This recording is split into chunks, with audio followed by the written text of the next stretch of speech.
Hi, everyone. Thank you guys for joining us. My name is Kayla Davis. I'm the Assistant Director of Admissions for the University of Holy Cross. And I am going to pass it over to Shannon, who is going to introduce herself and give us some updates. Thanks, Kayla.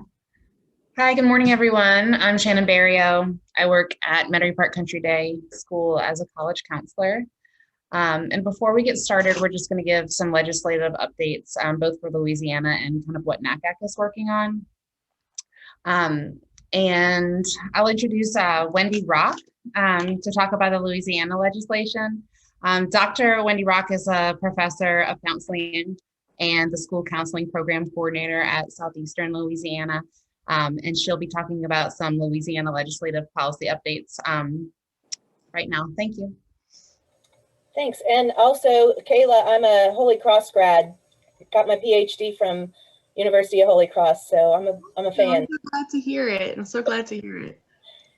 Thanks. The Louisiana School Counseling Association, in partnership with the Louisiana Counseling Association and their lobbyist, David Tapman, is working to change the language in the law from guidance counselor to school counselor, which the American School Counseling Association made that change back in 1990. And Alaska made the change with Bessie, and it got changed in policy, but it never got changed in legislation. As a result, school counselors that are graduating from my program today still get certified as guidance counselors in our state, which is disturbing to me. So we're looking to update the language, and this happened really because of an email that I got back probably a year ago as I was doing some research and reached out to Louisiana Department of Education, and someone who replied to the email stated, "I can't believe I'm still reading guidance counselor because I don't hear that very often, but that's what I see in the law." And she mentioned that bus operators have had a name change. They were bus drivers before, and legislatively they had their title changed to bus operators because they do more than just drive the bus. They maintain the bus, and that has been the big push. Is school counselors do more than just provide guidance, particularly with our work around social emotional learning and mental health.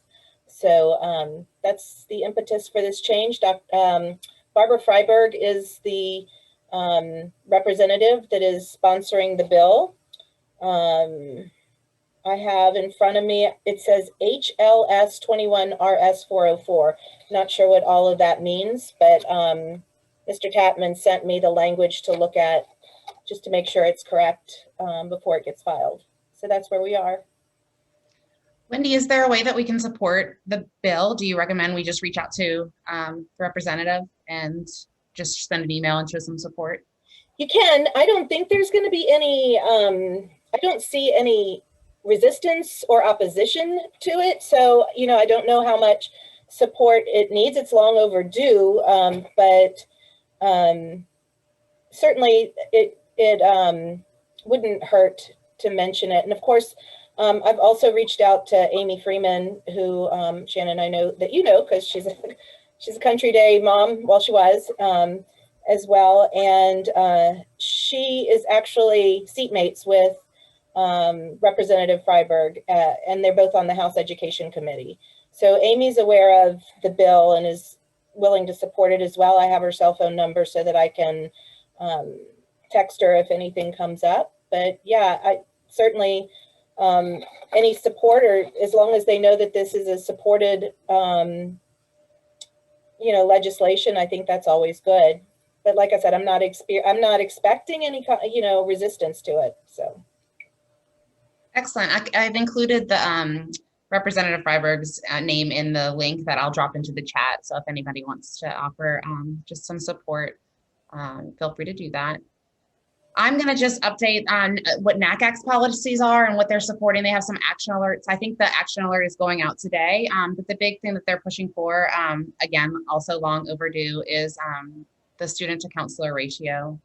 The bill is HR 614. It's put counselors where they are needed at. They put counselors where they are needed at. The national average right now is 430 to 1, but in Louisiana, the closest I could get data for was in 2018, and it was 468 to 1 student to counselor ratio. I'm sure that is probably topped 500 at this point. But like I said, I'm going to pop, they're also doing, they included the first 100 days, the priorities of the Biden administration in their action updates on their website. I've linked those. I will drop them in the chat. But if you want to send an action alert to your congressional representatives about the Put Counselors Where They Are Needed Act, you will have the pre-written NACAC action statement, and there's a link to be able to find your congressional representatives pretty easily to show some support for that. And then I guess I will turn it over to Alex. Will you be introducing JC? I can. Hi, everyone. I'm Alex Wagner. I'm the other assistant director at University of Holy Cross for the admissions department, along with Kayla. And our speaker today is Dr. JC Romero. He's a former teacher and former school leader in the Orleans Parish School System and has recently been elected onto the Orleans Parish School Board. He also happens to be my husband, so I have a personal connection. But he is going to be talking to us today and sharing some information and some thoughts and perspectives. So take it away. Thank you. I was going to say the most important job of all is being a husband, so I was hoping he would say that. I am JC Wagner Romero. I'm going to share my screen and then I'll get started. Okay, can you all see that? Great. Okay, so I am really excited to have been invited to join you this morning. And I'm happy that I was able to catch that first conversation. Thank you for that update. And Alex and I both are also friends with Amy Freeman, so we'll make sure to follow up on that and push with the education committee. So thank you so much for sharing that.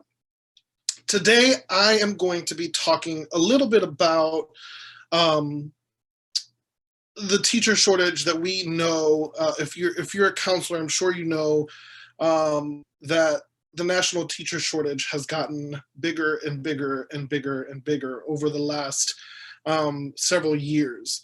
And so what I wanted to hone in on today was talking a little bit about the Louisiana teacher shortage and traditional teacher prep programs. And I'm going to talk a little bit about non-traditional teacher prep programs. And then I'm going to focus in on even more on New Orleans public schools so that you can leave with a bit of an understanding of how our very non-traditional public school system works, and how hopefully teacher preparation programs at colleges and universities can be really great partners to us as we try to navigate the many steps towards bridging the gaps that we have when it comes to the teacher shortage.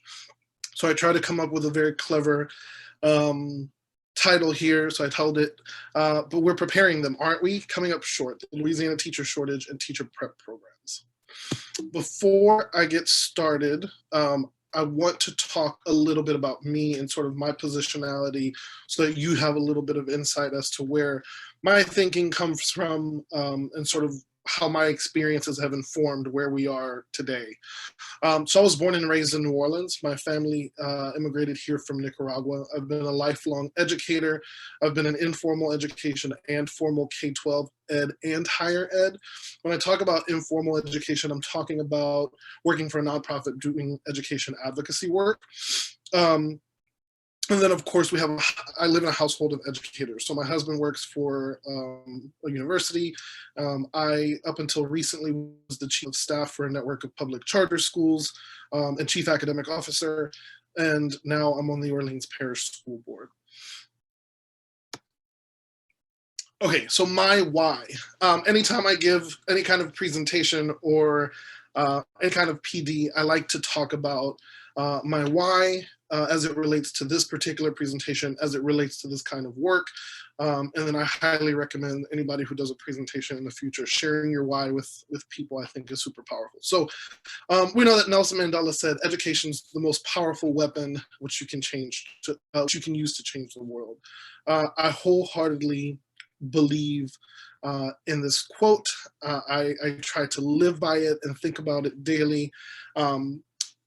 if people have followed my campaign, I often have shared that I dropped out of school when I was 16, and then enrolled into Delgado Community College's GED program and got my GED and associate's degree there. And so, for me, this saying couldn't be more prevalent. It really absolutely changed my trajectory, my perspective on society.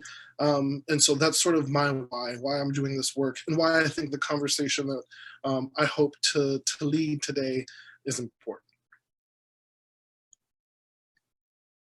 So I'll do a quick icebreaker, and I hope that you guys are willing to participate. And you can share your thoughts out loud. Please feel free to talk. I love having conversations.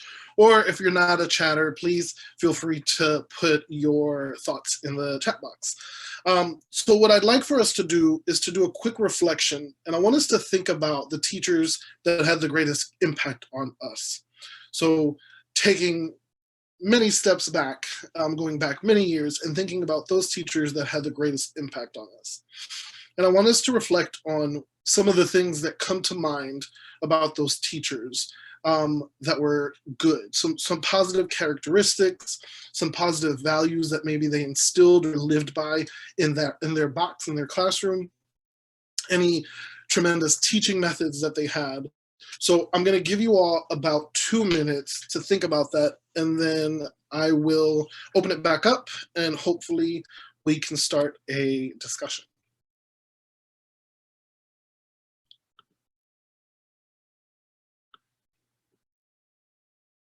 So I stopped sharing my screen. Again, the questions: think about the teachers that had the greatest impact on you, and what are some of the things that come to mind about those teachers that are positive? So positive characteristics, values, teaching methods, etc.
And we have a very intimate group, so this is even more exciting. I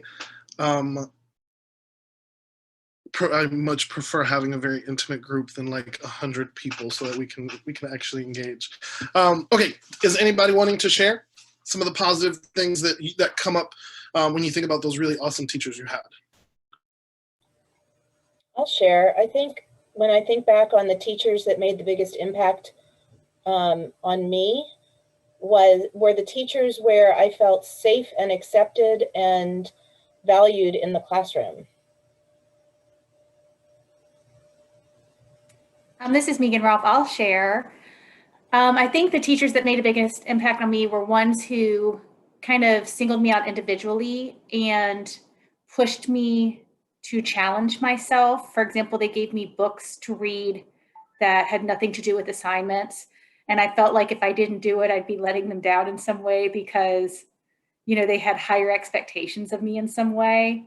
And I look back in that and feel like it really influenced, the decisions I made and how hard I worked in those classes. Absolutely. Anyone else? I really came to appreciate my teachers that kind of, saw the student for more than just a student, understanding that this is, full, whole person. They're a sister, they're a daughter, they're, other people, there's other things happening in this person's life. It's not just, a matter of I'm coming to school and, I'm just here to learn. There are other aspects in a person's life. So I appreciated the teachers that were a little bit more empathetic to, students' home situations. Absolutely. Thank you for sharing that. Anyone else?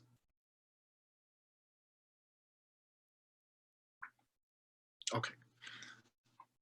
All right. So you guys brought up some really great things. And I have had this conversation with educators when we talk about building teacher pipelines, right, within universities or K-12 settings. And so these are some of the recurring themes that come up in a lot of dialogue.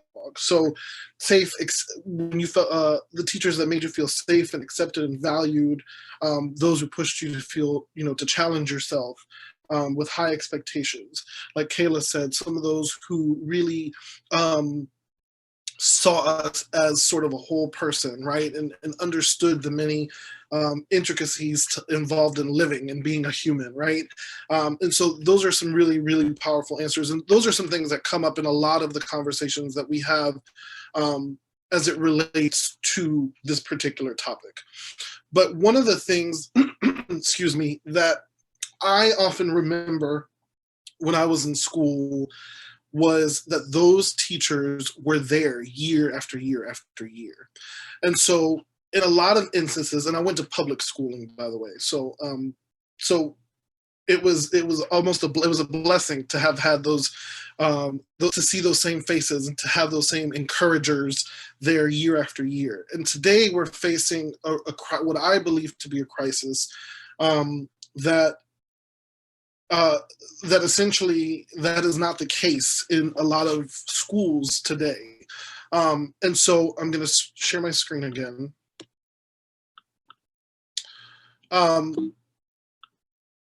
So teacher retention has generally declined over the last several years.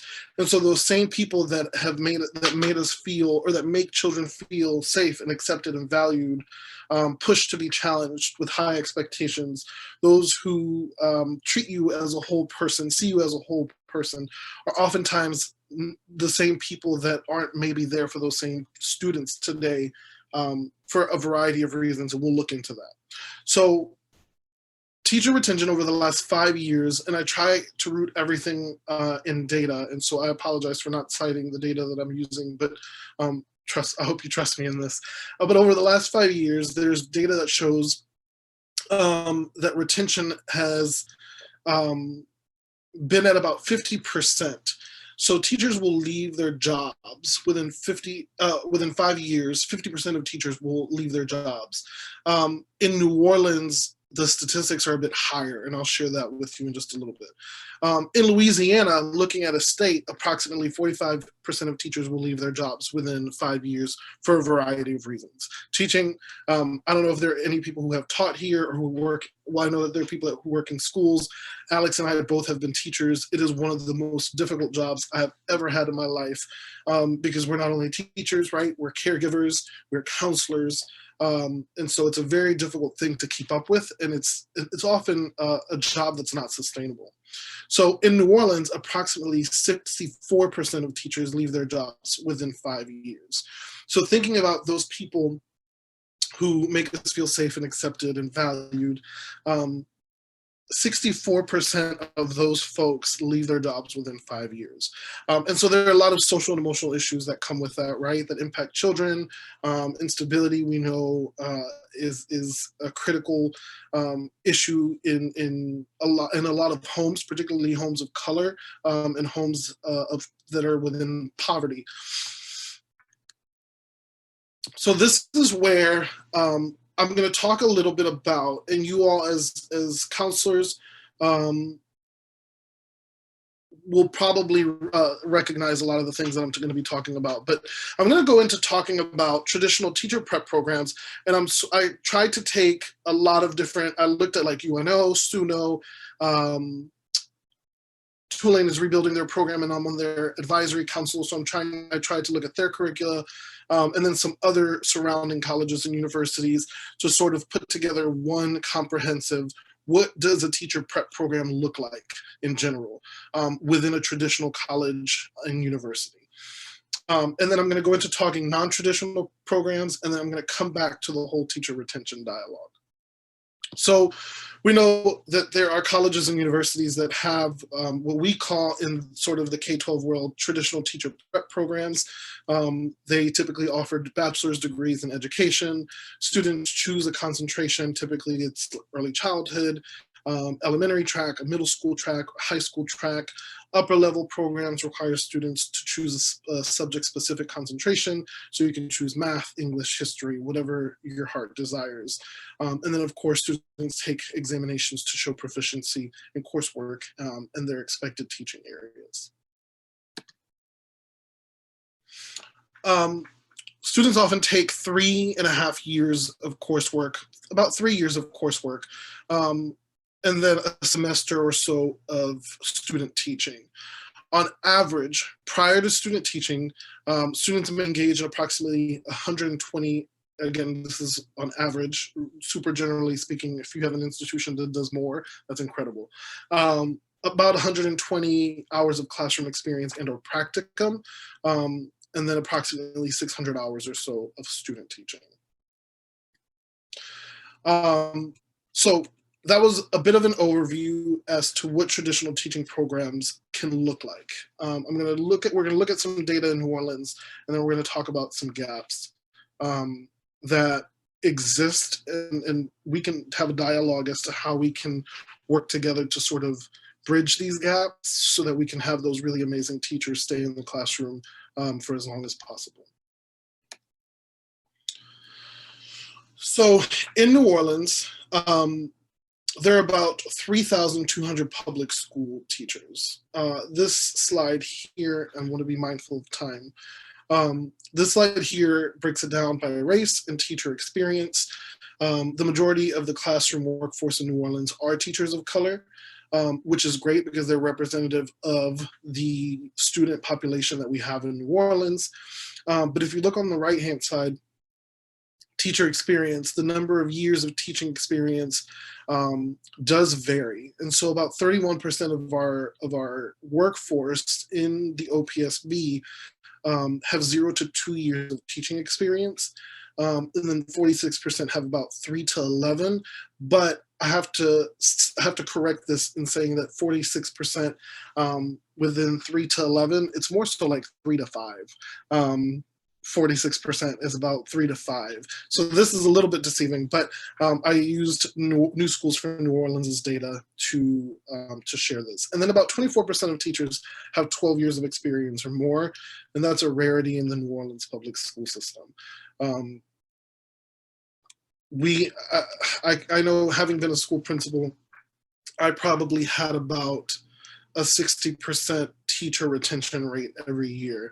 And typically teachers would leave because they were either ill-prepared, they went through traditional or non-traditional teacher preparation programs, didn't understand sort of the context that they were gonna be working in, just wanted to leave altogether, or my husband will cringe when I say Teach for America. We have a lot of people who come through Teach for America. They do 2 years in the public school system, get some of their loans forgiven, their student loans forgiven, and then they move on into a new career.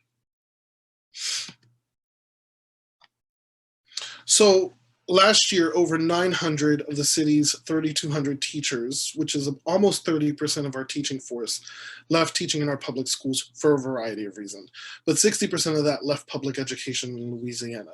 I don't have the data that shows the reasons why they left public education, but some of the reasons that I shared just now tend to be sort of the highlights for leaving public education, and it's super sad. 17% moved to a Louisiana public school outside of New Orleans. So when I say that teaching in New Orleans public schools is hard, it is hard. And so I know many educators who leave our schools to go work in Jefferson Parish, who maybe offers a little bit of a higher pay. And the workload is different. And as you all know, New Orleans public schools, or you may know, is 100% charter schools. So the expectations are different from school to school. There isn't really a centralized way of doing things. And I'll touch on that in just a little bit. Before I move on, any questions?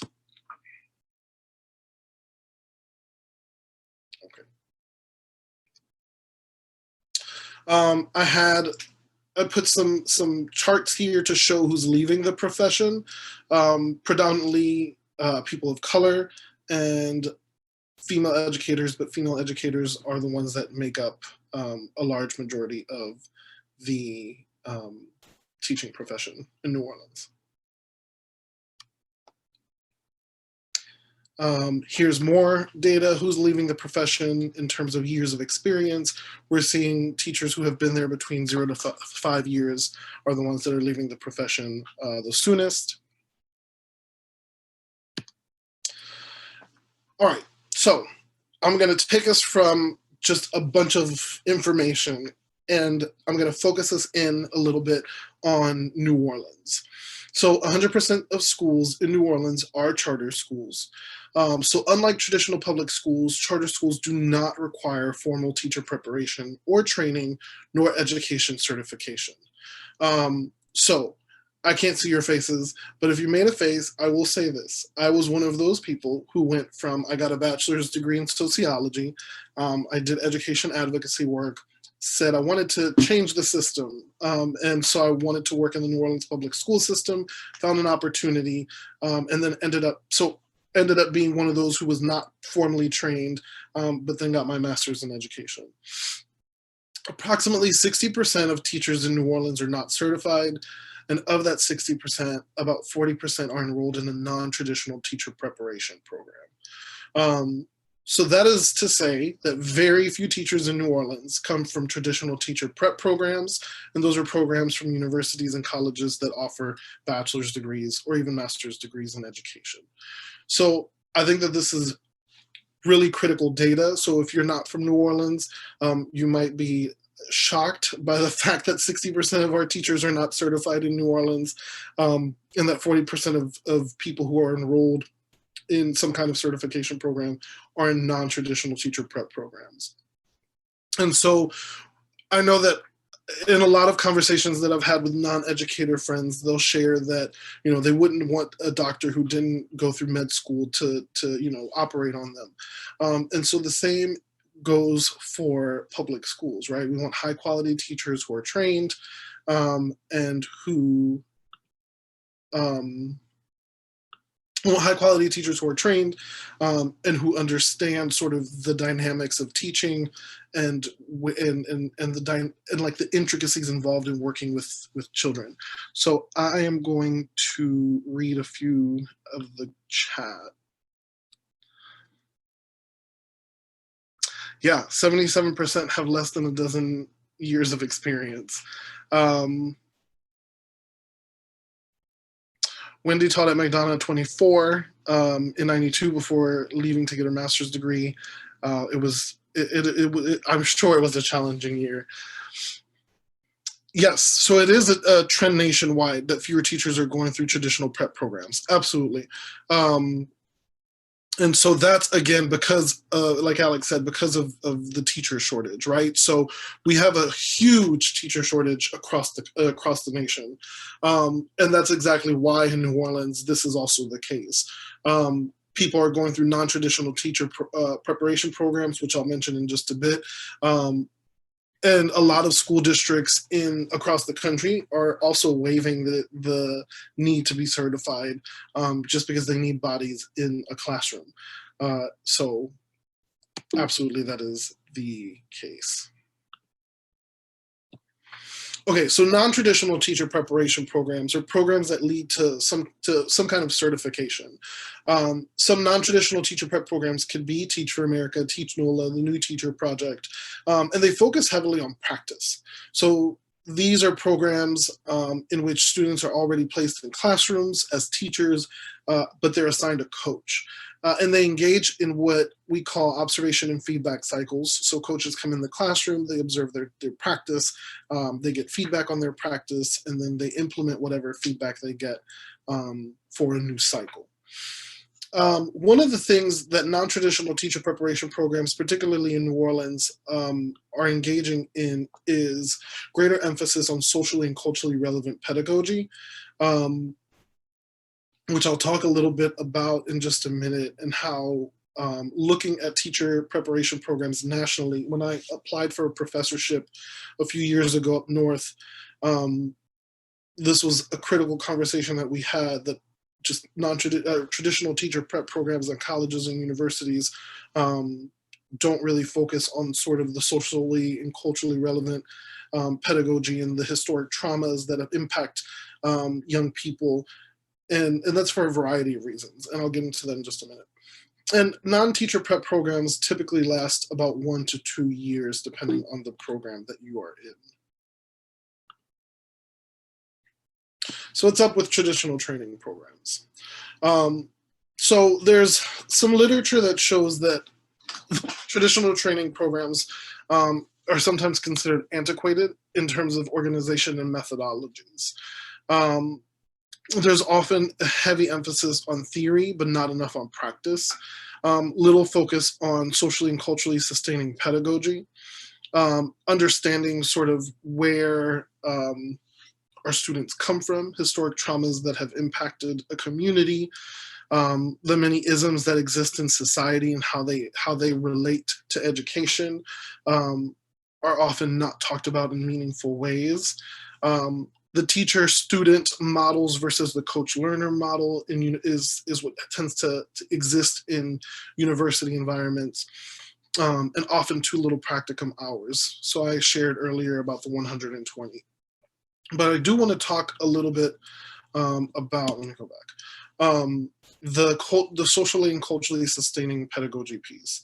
One of the things, we recently had a conference in New Orleans pre-COVID with teachers where we asked a bunch of questions, and one of them had to do with just culturally relevant pedagogy knowledge, understanding where students come from.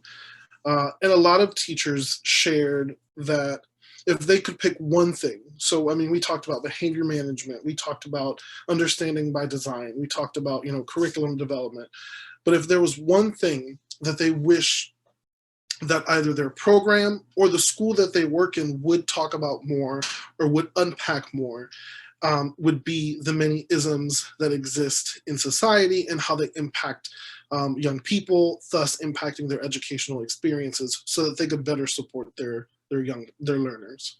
And so I thought that to be super duper interesting because it is a piece that is often missing. We'll have, and again, I teach in a traditional training program. And so this is dialogue that we're also having in my program. We'll often have a course on multiculturalism that students will take in their freshman or sophomore year, and then that's it, right? We don't talk about culture or social justice again at all. And so now we're trying to figure out how do we embed issues of justice and cultural relevance into every course, just so that it's a different lens that we use to teach teaching methods courses. So how can universities improve teacher prep programs? So in New Orleans, we know that teacher prep programs, especially after Katrina, sort of dwindled, right? So we have the one at UNO, we have the one at SUNO, and I recently met with the, I don't know if he's still the dean, but the dean there at SUNO, and their teacher prep program has been going down in terms of I'm trying to keep up with the chat too. Yes, I will absolutely share this. Their teacher prep program has gone down in terms of admissions. So people are not seeking their teacher prep program. At Delgado, we have a program which has low enrollment as well. The one at Holy Cross, I know is trying to boost their enrollment as well. And so some of the things that we have been having conversations at the K-12 level, on a legislative level, on a just human level, are the following. So Obviously, we know we want to use constantly most up-to-date research to engage in critical dialogue beyond textbook learning. So straying away from that chapter 1, 2, 3, 4 sort of conversation into much more, into deeper practical dialogue.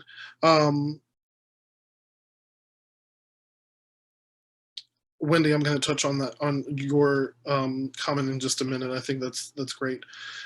Incorporating more practice/field hours throughout the 4 years of learning. So intentional embedding in courses. So I teach foundations of education. I also teach a classroom management course.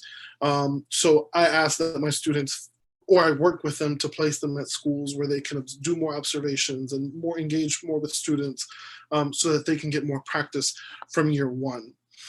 Embed socially and culturally sustaining topics, discussions, observations, and reflections in as many courses as possible. So examples could be how race, poverty, gender, it could impact classroom management.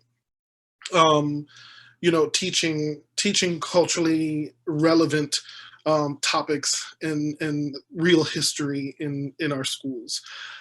Shifting our culture to that of a coach-learner model instead of a student-professor model, and then working to support non-traditional students. So scheduling evening and weekend courses, regular advising with personalized learning plans. So I'm sharing this because these are some of the things that we've talked about at the local level, as a school board, working with universities and colleges, and then also myself working in a teacher prep program, talking about how we can be more intentional about including these things. And then the hope is that when teachers have a better understanding of the vast variety of groups of people and young learners that they're going to be engaging with, the more knowledge they have about where they come from, who they are, their history in a very meaningful way, the longer they'll stay in the classroom, because they're going in with the mentality that they need, the practice and the skill set that they need. And hopefully the end result is in New Orleans and across the country that we have those same faces that are keeping us safe and making us feel accepted and valued and pushing us to be challenged with high expectations and seeing us as whole people. Wendy shared, she said, I think a great emphasis on cultural competency, weaving it throughout the curriculum in addition to a standalone course, will not only benefit pre-K to 12 students, but will impact teacher retention as well. It will be better for everyone. Absolutely. And that's sort of the point that I'm trying to make here. Is, I think, let me see if I can get off of here. Okay. We'll do that reflection, but I know it. So I'm going to get out of here. I'm going to unshare. Okay. So absolutely. So that's the whole point, right? So if we can weave in topics that sometimes are icky to talk about for some people, right? But that we need to unpack, if we can weave that into different courses, if we can weave it into just more, some larger scaled conversations that are being had at, in the classrooms, at the college level, I think it will be a win-win situation for all, right? And so I'm a brown man, that comes from an immigrant family, and so I will say this, that I had yes to those teachers that made me feel safe and accepted and valued, but I also had some who didn't really understand my issues of language access, right? Or, a variety of things. And so if we are having those conversations more regularly and showing students what it looks like in early on, I think you're absolutely right. It'll be a win-win situation for all. Okay, and then a final reflection that I have was, and so this is so Alex and I balance each other out. He's the realist and I'm the optimist. So if I could have my way, right? Let's say that there are no boundaries, there's nothing holding us back. Let's say teacher prep programs at colleges and universities are revamped to better meet the needs of today's landscape of education. So let's say we're revamping them however we need to so that they meet the needs of today. how can counselors serve as catalysts for success for students in these programs? I know that we have some high school counselors here, and I'm just curious as to how you feel you could also be a catalyst for helping us get more teachers, right? Like we want more teachers. I know in New Orleans want teachers who are local, because for the last 15 years we've had an influx of teachers that are coming in that don't understand the New Orleans dynamic, right? The New Orleans way of doing things. And so, yeah, so that's my question. How can you all see yourselves in your roles supporting what teachers are trying to do and hopefully keeping them in the workforce for as long as we can?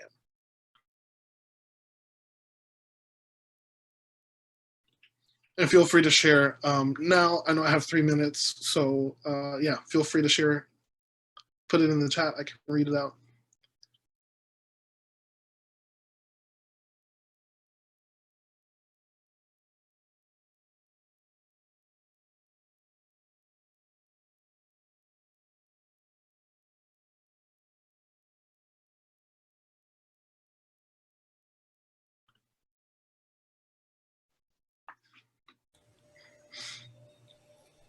So I was a former high school counselor for 19 and a half years. I can share that, I think one thing that the counselors can do is they have a great influence on the culture of the school. So being willing to take the lead and influencing the culture, although I can tell you it's challenging in some places in Louisiana, probably less so in Orleans Parish, but a friend of mine, a counselor in another parish, I'll not name it, she wanted to lead a book study, a book club with her teachers, and brought that to her principal, and she offered a couple of book suggestions like Kendi's How to Be an Anti-Racist was one of them, or White Fragility.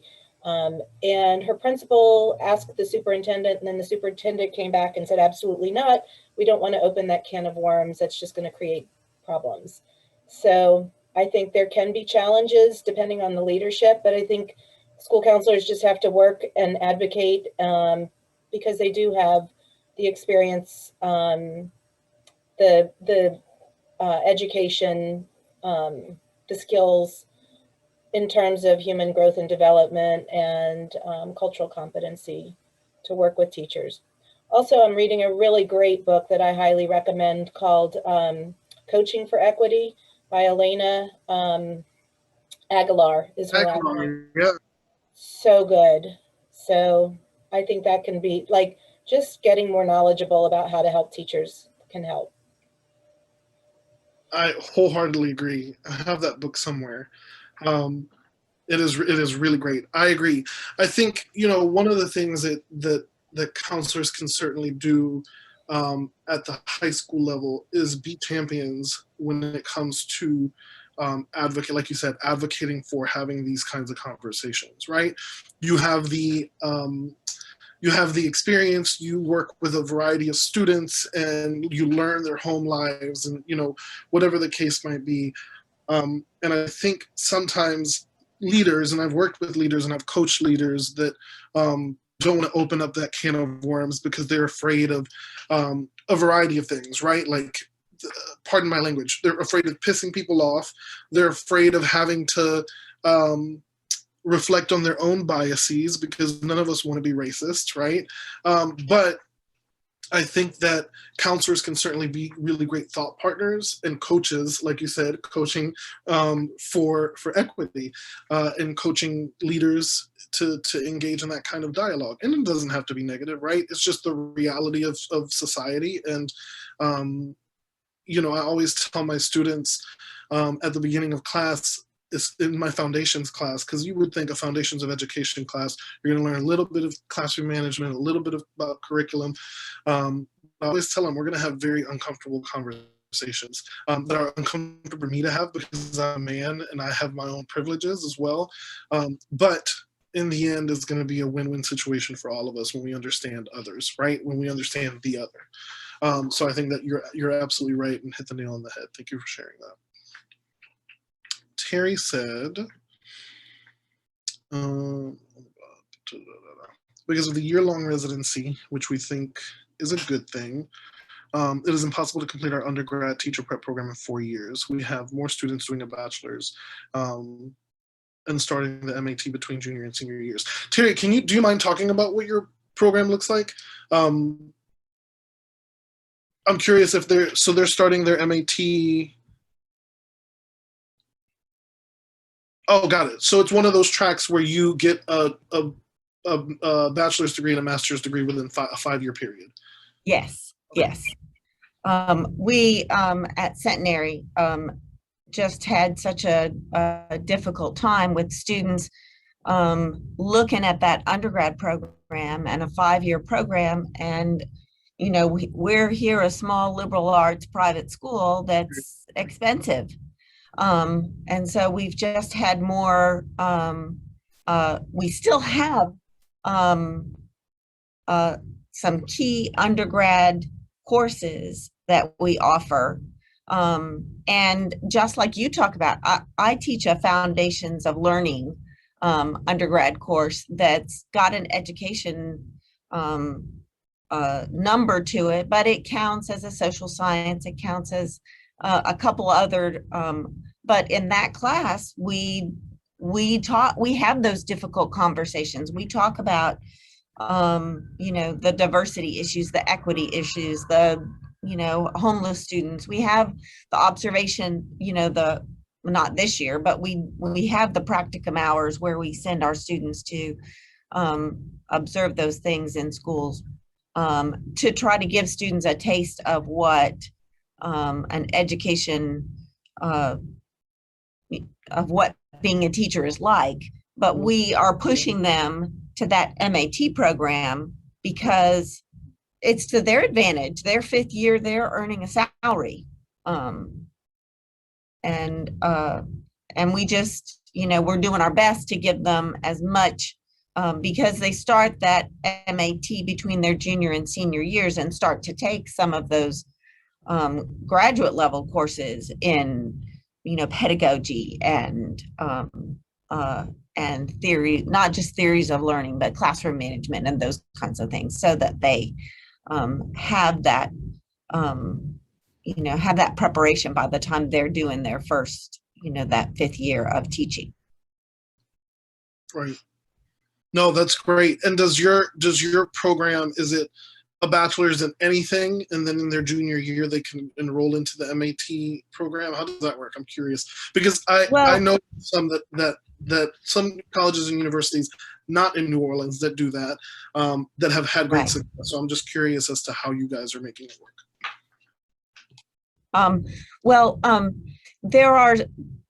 There are some majors that just work well into that program, you know, into that bachelor's degree with adding the MAT, but that work better than others. You know, for secondary certification, of course, it needs to be the content area. If it's someone who wants to be an art teacher, well, we can't certify an art. So we encourage them to get, you know, a minor in one of the 4 core content areas if they want to teach secondary art and something else, you know, English or social studies or that kind of thing. So yeah, most of our students that want to teach at the elementary level, they're generally getting a psychology or a sociology major. And then because that really does give them the best background for then going into our MAT program as an elementary ed.